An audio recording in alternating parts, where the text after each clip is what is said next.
கசப்பு சுவை. இந்த கசப்பு சுவை எப்போ இருக்குன்னு பார்த்தீங்கன்னு வச்சுக்கீங்களேன், நமக்கு பெரும்பாலும் இந்த ஜோரம் அடிக்கும் போது தான் கசப்பு சுவை தெரியும் போது, அப்போ உங்க தேகம் சூடா இருக்கு, வெப்பமா இருக்கு. அதுக்கெல்லாம் அப்படியே கோவம் அடிக்கிறது உதைக்கிறதுலாம் அந்த நிலையில இருக்கவங்க தான் இருக்கும்.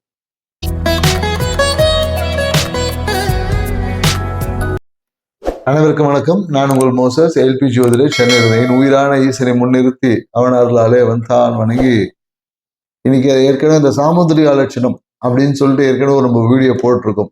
நம்ம ஆயுளை எப்படி உணரலாம் அப்படின்றத நம்ம நெற்றி பொட்டில் இருக்க கோடின் வழியா எப்படி நம்மளோட ஆயுளை எந்த மாதிரி இருக்கும், நம்மளுடைய மனோபலம் எப்படி இருக்கும், நம்மளோட உயிராற்றல் சக்தி எப்படி இருக்கும்ன்றத நம்ம ஏற்கனவே ஒரு வீடியோ போட்டிருக்கோம்.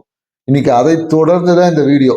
என்னன்னாக்கா, நம்மளுடைய உமிழ் நீர், நம்ம பெரும்பாலும் எச்சின்னு சொல்லுவோம் இல்லைங்களா, இந்த எச்சி சுவையை வச்சுட்டு நம்மளுடைய மனோநிலை என்ன, நம்ம குணாதிசயம் என்ன, இதை கூட சொல்ல முடியும். இது ஏன் நம்ம சொல்றோம்னா, அவர்கள் இப்போ நம்ம ஒருத்தர் கோவக்காரன்னு சொல்லுவோம், நான் கோவக்காரன் இல்லைன்னுவாங்க. அதை நீங்களே உங்களுடைய எச்சின் சுவையை கொண்டு நீங்க தெரிஞ்சுக்க முடியும்.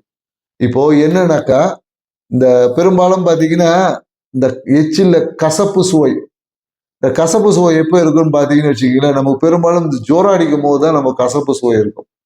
இந்த ஜோரம் அடிக்கும் போது நம்ம எப்படி இருப்போம்னா, நம்ம உடம்பு ரொம்ப உஷ்ணமா இருக்க மாதிரி இந்த கசப்பு சுவை இருக்கும் போது நம்ம உமிழ்நீர்ல இந்த கசப்பு சுவை, அதுக்காக கசப்பா இருக்கணும்னு அவசியம் இல்லை, மைல்டா தெரியும் நமக்கு. பார்த்தீங்கன்னா நம்ம அந்த தொண்டை குழியில ஒரு சின்ன கசப்பு சுவை தெரியும் போது அப்போ உங்க தேகம் சூடா இருக்கு, வெப்பமா இருக்குன்னு நீங்க தெரிஞ்சுக்கணும். ஸோ அப்போ அந்த வெப்பமாக இருக்கக்கூடிய நபர்களுடைய நாடி பார்த்தீங்கன்னு வச்சுக்கோங்க, சும்மா அப்படியே என்ன சொல்ற ஜெட் வேகத்தை துடிச்சுட்டே இருக்கும், விறப்பா அப்படி துடிச்சுக்கிட்டே இருக்கும். அந்த எந்த அளவுக்கு துடிக்குதோ அந்த அளவுக்கு அவங்களோட கோப உணர்வு பார்த்தீங்கன்னு வச்சுக்கோங்க அவ்வளோ அதிகமாக இருக்கும். தொட்டதுக்கெல்லாம் அப்படியே கோபம் அடிக்கிறது உதைக்கிறதுலாம் அந்த நிலையில இருக்கவங்க தான் இருக்கும். ஸோ அப்போ அந்த கோப உணர்வு இருக்கும், அவங்க நாடிகள் அதிகமாக இருக்கும். அவங்களால ஒரு தீர்க்கமான செயலை செய்ய முடியாது. ஏன்னா அந்த இடத்துல கோபத்துல ஒரு பதட்டமான சூழல், எந்த ஒரு விஷயமே அவங்களால முழுமையாக செய்ய முடியாது. ஸோ அவங்களுடைய உடல் பார்த்தீங்கன்னா, அவங்களோட கனவுகள்லாம் பார்த்தீங்கன்னா இந்த நெருப்பு சார்ந்த கனவுகள், நெருப்புல கண்டம் ஏற்படுற மாதிரி, நெருப்பு காயம் ஏற்படுற மாதிரி அவங்களுடைய கனவுகள்லாம் வரும். ஸோ அப்போ இந்த மாதிரி ஒரு உமிழ்நீர் தன்மை இருக்கும் போது அவங்களுக்கு என்ன பண்ணலாம்னா, அப்போ இந்த உமிழ்நீர் உஷ்ணத்தை குறைக்கக்கூடிய விஷயத்த அந்த நேரத்தில் நீங்க ஒரு உஷ்ணத்தை குறைக்கக்கூடிய, ஒரு உடலை குளிர்விக்கக்கூடிய ஒரு இளநீரோ அந்த மாதிரியான விஷயம். ஏன்னா எதுவும் அதிகமாக இருந்தால் நமக்கு பிரச்சனைங்க, அதை தான் நம்ம சொல்ல வர்றது இப்போ.